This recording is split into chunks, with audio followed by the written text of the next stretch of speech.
flood watch for the Prescott listening area. Flash flood watch remains in effect from Monday morning through late Tuesday night.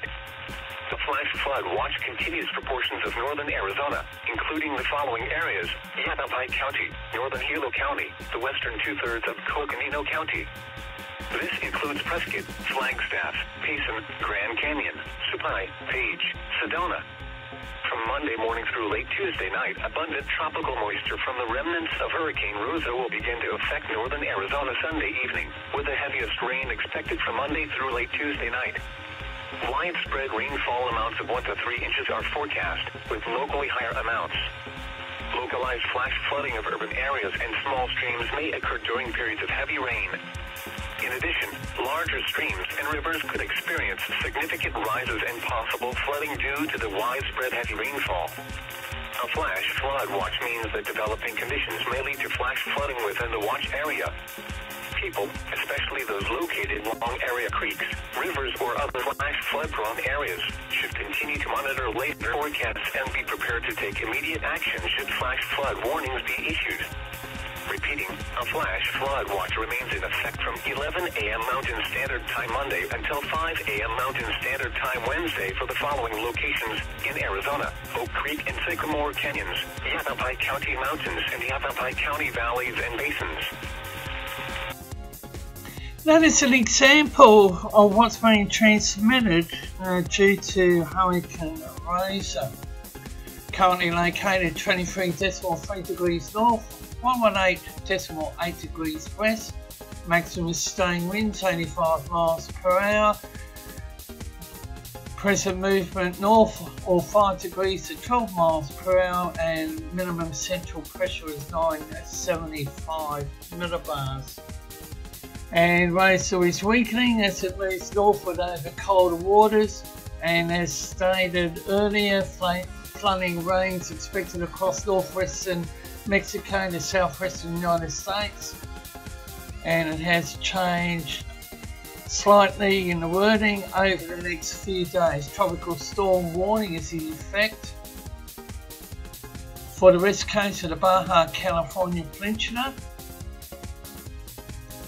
Apology if I don't pronounce some of these Mexican names. And this is a live for the system up to a few hours ago. And tropical storm watch, Baja California peninsula from Bahia de Los Angeles to San Felipe.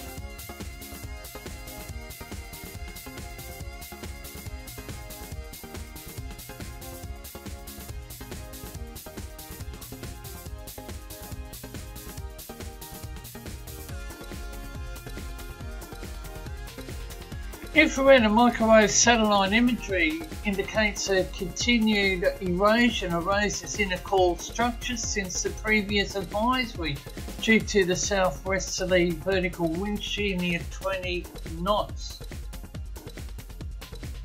And shortly the NOAA floaters on the hurricane, along with colder water beneath the hurricane, entrainment of dry and mid-level air in the southwestern quadrant. The intensity was assessed at 80 knots, and based on the high-end estimates from the TAFB, UWSIMS, ADT and SATCOM. But since then, the rapid erosion of the eye feature and strong northeastward tilt to the vortex column noted in the microwave imagery shows a lower estimate of 75 knot for the advisory. Rosa is forecast to continue moving northward around the western edge of the deep layer ridge for the next 24 hours or so, followed by a turn towards the north-northeast on Tuesday as the mid-upper level trough approaches from the west. As the low and upper level circulations continue to decouple, Rosa should essentially maintain its current forward speed until landfall occurs in 36 to 40 hours due to the cyclone not being influenced by the faster deep layer steering flow.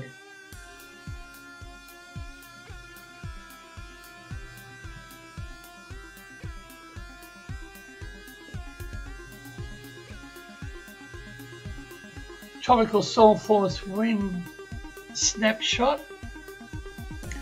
The new NHC track forecast is a little slower than the previous advisory track. And Rosa is now moving over colder waters around 25 degrees or even down to 22 degrees Celsius ahead of the cyclone just prior to landfall. Now here's some tracks intensity guidance.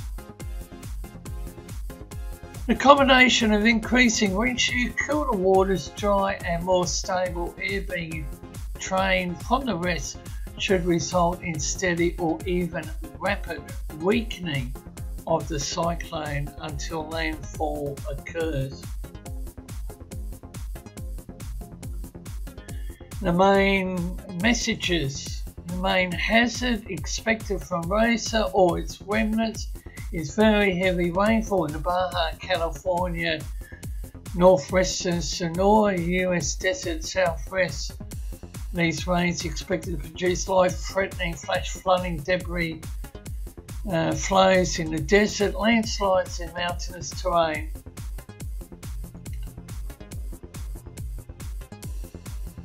Early cycle intensity guidance. So that's the latest on the Hurricane Rosa, which is now weakening.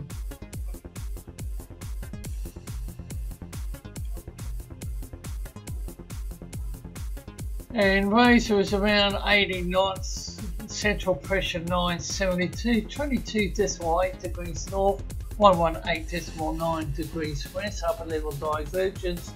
Reading isn't healthy, it's only about 10 to 20 knots. We will continue to bring the latest information on Hurricane Rosa, and not forgetting the one that's to its southeast, I think it's Seguro. The wind shear not looking healthy.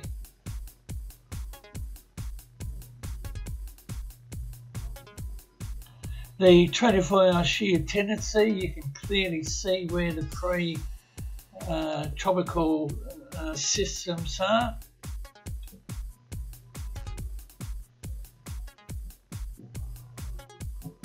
The 850 millibar vorticity.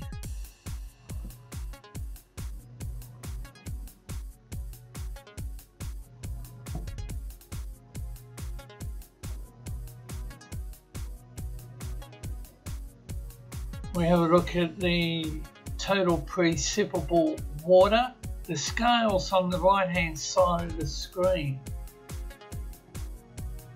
And whilst I'm producing this update for Nathan, I'm keeping a close eye on the ex-tropical cyclone down here in the southern hemisphere.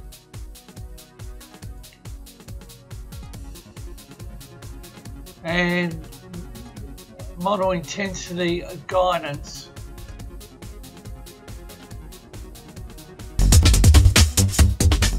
You can follow Force 13's outlets, the website force13.com, with you at any time. You can also find our YouTube page if you're not there already, subscribed hopefully, and you can also follow our Facebook page, search Force 13 all in text. Videos are now there as well, and you can follow us on Twitter at Force 13 is our handle, and it's hashtag F13Sulik if you'd like to draw our attention to anything in future live events or whatnot.